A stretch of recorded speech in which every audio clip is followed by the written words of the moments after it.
Hello everyone and welcome back to another bad movie review with the Unsavory Heroes, where we watch bad movies so you don't have to. I'm Thadaconda, and this week we wrap up Spooky Month with one of the most iconic creatures in cinema history, werewolves. Werewolf? There.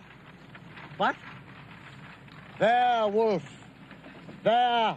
Castle. We're not going to go too far back with this one. No, it's not the Wolf Man. It's not American Werewolf in London. Hell, it's not even Teen Wolf.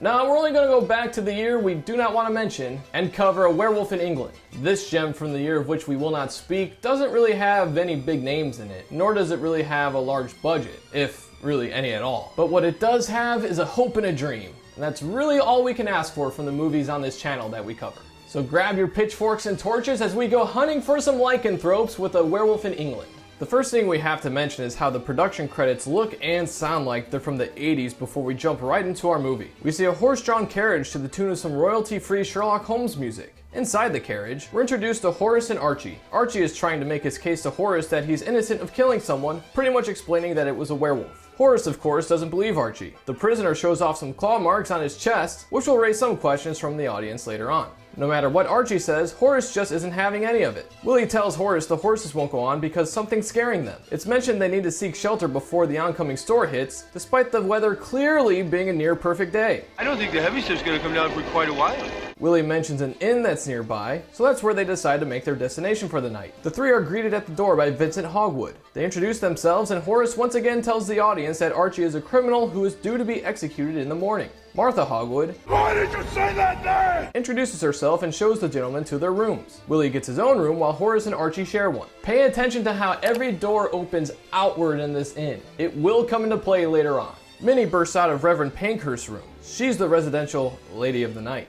In Minnie's room, we meet Jane. Me, Joe, you, Jane. She seems to be hiding something. Minnie overhears Vincent and Martha speaking in a loud whisper discussing their plans. They're basically going to kill the horses so no one can escape, and it sounds like they're going to offer up the guests as an inn as a sacrifice for some sort of pact. Jane and Minnie witness Vincent shooting the horses. Horace and Archie come across the Reverend and Bernard Bagley drunkenly singing a song. Once they've all introduced each other, the Reverend and Bernard ramble about the wolves in the woods. For obvious reasons, Horace doesn't believe them. Vincent pours what I'm assuming is chloroform over the pillows of the guest beds.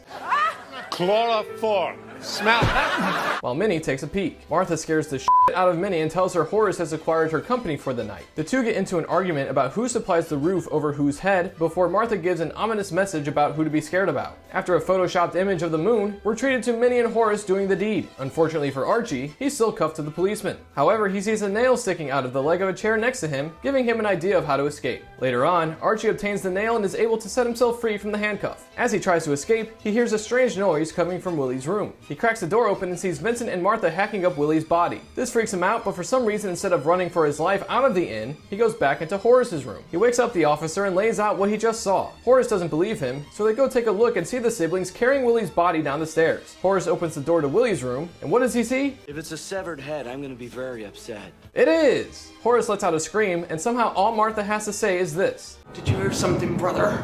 Let's just ignore the fact that Vincent and Martha have a perfect line of sight to Horace and Archie. As the two men try to crawl away, Martha attacks them with an axe. Vincent slowly approaches Archie with a pair of knives before finally throwing one into his arm. The Reverend shouts about the racket through his door, and Vincent hits his mark with where to stab through the balsa wood. Archie stumbles into Minnie and Jane's room and sees them tied up. Horace bashes Martha's face with the waste bowl and battles Vincent in the hallway. He too ends up in the ladies' room and holds the door while Vincent tries to break it down. Remember how everyone's doors open up towards the hallway? I think I can speak for all of us when I say, what the fuck? Martha joins her brother in trying to break the door down, even though they can simply just open it. Once Martha cuts a sizable hole with her axe, Minnie takes the clear shot and puts one right in her forehead. Vincent is broken by the loss of his sister, and Horace places him under arrest. In the lounge, Vincent goes into the longest monologue ever about how he and his sister have had a pact with werewolves to sacrifice guests at the inn every blood moon so they're not attacked. The deal is 6 bodies for 3 beasts. The Reverend and Bernard coerce Horace to let Vincent go to offer what little he has to give the werewolves just in case that will work, instead of killing everyone at the inn. Jane and Minnie tend to Archie, and it's revealed Jane has been hiding a baby in the wardrobe. How exactly a baby is quiet for 24 hours a day? No idea. As soon as she opens the door to the wardrobe, the thing starts crying. How deaf is everyone at this inn? Vincent goes to the woods and offers up the bodies to the creatures, and at right about the halfway point of the movie, we finally get our first look at the werewolves. If you were expecting anything more than this, I don't know what to tell you. Vincent tries to make his case as to why he's short on the offering, but the beast isn't having any of it and rips his head and spine out. The lycanthropes begin their attack on the inn and have a distaste for fine china. Horace, Bernard, and the Reverend take shelter in the lounge and barricade the door. Once again, these are doors that open outward into the hallway. The three men take cover behind furniture. The monsters break through the doors, and Horace and the Reverend quite literally get shit on. Minnie goes to check out what's going on downstairs, and one of the wolves comes crawling after her. After waiting in the hallway, it eventually snags her. The Reverend tries to make a break for it, but he gets pinned by a wolf. Unfortunately for Bernard, it's ass-eating season. Okay. I'll cut the movie some slack with the budget on the monster costumes, but we have to talk about their movement. What's with their poses every time they're not moving towards someone? It's like the director said, act like you're standing in water in the ocean and you're trying to not move. I also have a problem with the way they attack people. Besides Bernard getting his ass eaten, all they do is just claw randomly with really no attempt at harm. I mean, hell, the Reverend's able to hold one off by just holding a Bible, and all it's doing is just ripping the pages apart. It could easily just smack it out of his hand and go for the kill. Bernard gets his other eye plucked out. Minnie's getting harassed upstairs, and Jane hides in the wardrobe with the baby. Just when all seems lost for the Reverend, Horace pops up from behind the couch and puts 2 rounds into the werewolf before decapitating it. The baby's crying gives away the hiding spot, and the monster begins to attack the wardrobe. Archie tries to play hero, but just ends up getting tossed around. The monster chases Archie and Minnie into the next room over, and instead of opening the door and killing both of them, it just reaches around the door and grabs Archie by the neck. Minnie stabs the monster through the door, and Horace shoots it from off screen. The beast transforms back into a human, and Horace watches the guy crawl away and die. A few things I would like to address about this. 1.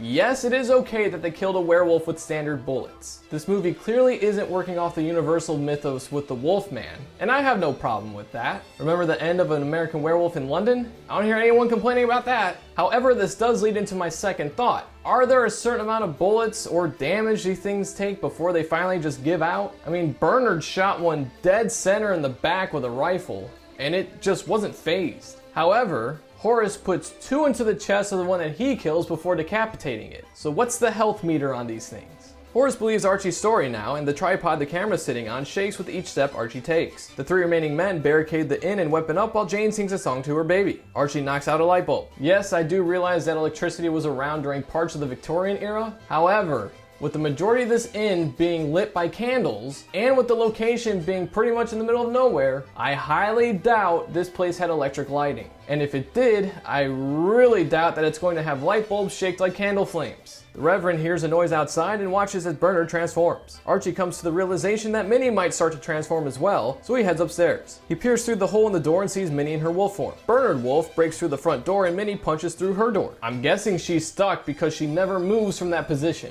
Jane, the baby, and Archie hide in the vents, and the Reverend gets knocked out by Bernard. Horace chops off Minnie's arm. The severed appendage comes to life and scuttles about, eventually finding its way to the vent. Minnie Wolf attacks Horace and he kills her with a bullet to the head. To confirm the kill, he stomps her head in repeatedly. Now say goodnight. Horace then takes on Bernard Wolf, whose eye patch is now in the wrong eye. The officer shoots the monster in the chest and kills it. Archie fights off the severed arm in the lounge area, and Jane sets it on fire. Just as everyone takes a breather, the final werewolf breaks through the window behind Archie and bites him on the neck. Jane has a face-to-face battle with the last monster and stabs it through the chest with the leg of a chair. That doesn't work, but the grate from the vent is able to mash right through the werewolf's head. The Reverend comes to and recites a Bible verse as the crucifix on the door illuminates. If you look really closely, you'll see the crucifix is hanging from a Phillips head screw. Let's have a quick history lesson. The Phillips head screw wasn't invented until the 1930s. The Victorian era lasted until 1901. Do you see the issues with this? Archie transforms and jumps on Horace as he tries to get down the stairs. Jane tries to reason with the beast but gets choke thrown. The movie adds in vampire elements by having the Reverend hold the crucifix up as a way to hold the beast at bay, and Horace shoots out the window to get sunlight on the monster. The sun starts the werewolf's transformation back into Archie, and the 5 have survived the night. What I'm guessing is the next day, Horace, Archie, Jane, and the baby ride along in the carriage. We're told the next time there's a blood moon, Horace is going to lock Archie up in jail. He also tears up the witness reports from Archie's arrest. As the shreds of paper rest on the road, a werewolf stomps down for our final shot. That's A Werewolf in England, ladies and gentlemen, and I gotta say, it's kind of in the middle.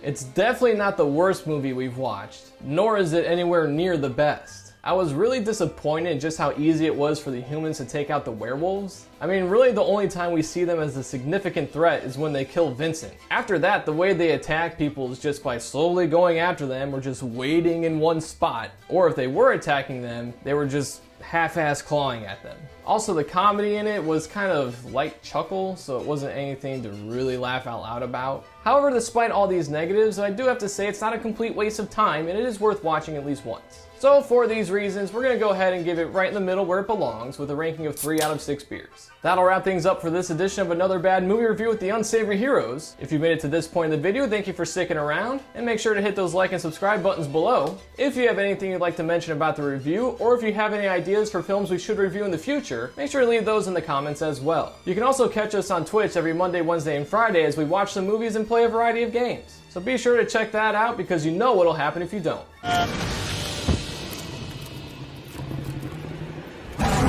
I'm Thadaconda saying thanks for stopping by, and we'll see you next time here on Another Bad Movie Review with the Unsavory Heroes.